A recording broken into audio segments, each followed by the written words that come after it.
watching WKYT News at Noon.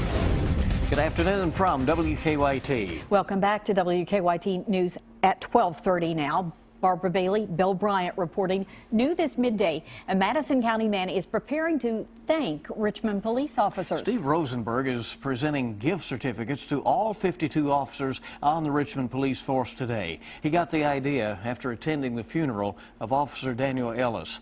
WKYT's Kristen Kennedy is in Richmond with our top story at 12:30. Steve Rosenberg has collected gift certificates from more than a dozen area restaurants, and he's giving those certificates to Richmond police officers today. Rosenberg has never before organized a fundraiser like the one planned for Sunday. He said he attended Officer Ellis's funeral and felt in that moment he had to find a way to give back. He wanted Ellis's fellow officers to know that the community supports them, and he wanted Officer Ellis's widow to know that the community supports her. I went to the funeral. I realized after 35 years in Richmond, I have to do something more for my community.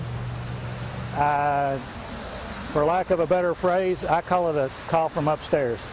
And when you get a call from upstairs, you'll know it.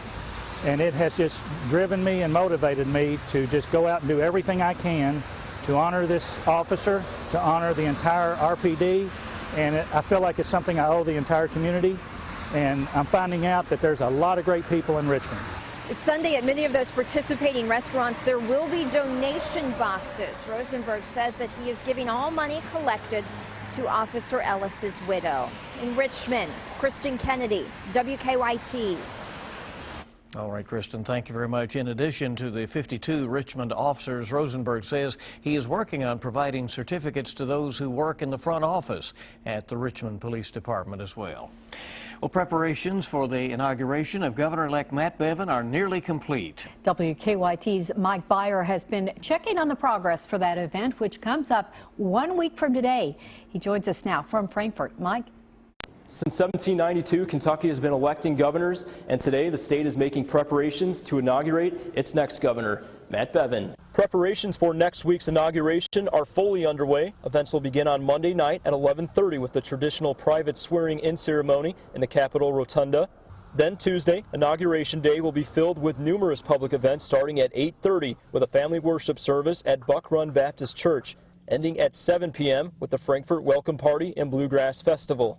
The Frankfort Convention Center is gearing up for 2 events on Tuesday as well, including a public worship service at 8 a.m., capped off with an invite-only concert that night.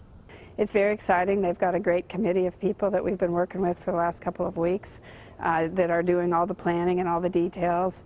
We've pulled in a lot of people with other branches of state government that are helping, so it's really been exciting and it's a lot of fun. At 4 o'clock this afternoon, Governor Steve Beshear will be here at the Center for Kentucky History to unveil his portrait as he steps out of office and a new governor steps in. In Frankfort, Mike Byer, WKYT.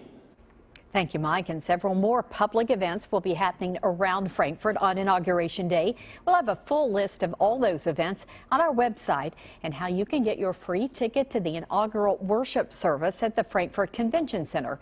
That's at WKYT.com. Again, 1 week from today on that. Well, state police are still searching for the 2 suspects who forced their way into a home in southern Kentucky and tied up the man who lived inside. The 2 men reportedly kicked in the homeowner's door on Highway 1232 in the Gray area of Knox County and assaulted him before stealing a gun and TV and some other items. Investigators say the 2 intruders there held the victim at gunpoint and tied him up with duct tape and cords.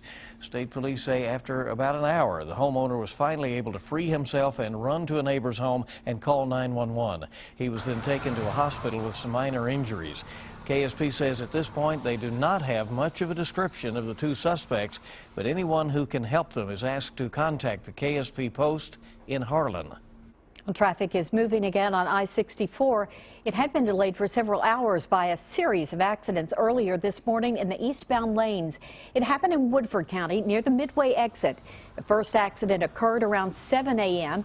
Commercial vehicle enforcement officers say there were 4 crashes in a 2-mile stretch of the interstate involving a total of 5 vehicles, and every driver reportedly said they hydroplaned just before crashing.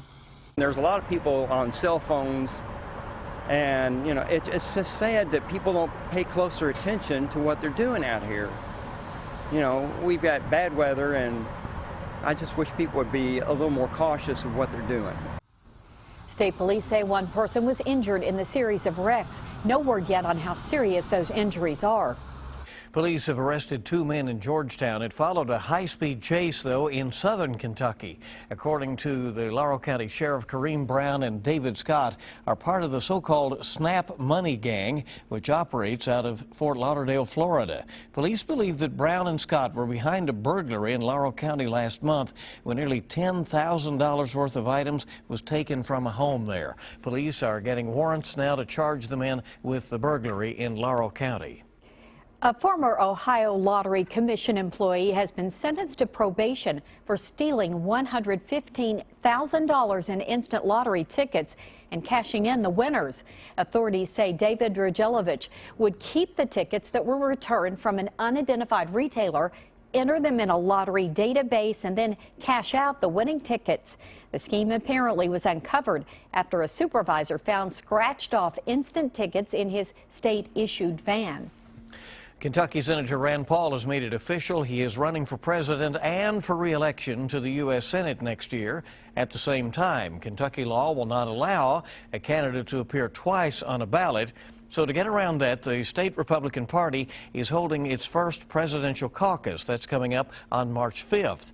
And Senator Paul will run for the Senate during the primary in May. Paul is the only major GOP candidate running for president and for his current Senate seat here in Kentucky.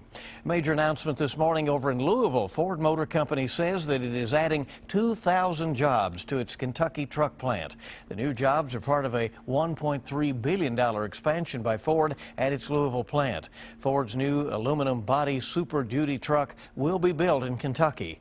Ford currently employs 9,000 people in Louisville. And now the expansion, so even more auto jobs here in the Commonwealth. Good news there. Well, Micah says the rain has been soaking central Kentucky throughout a lot of the day, but that should be disappearing as we head into the afternoon. Good news for thousands of people who will no doubt be packing the streets of downtown Lexington for tonight's annual Christmas parade. It starts at 7 o'clock and will come right down Main Street, which will be closed between Midland Avenue and Mill Street for tonight's parade. All right, looking for a crowd down there tonight and hope to see you.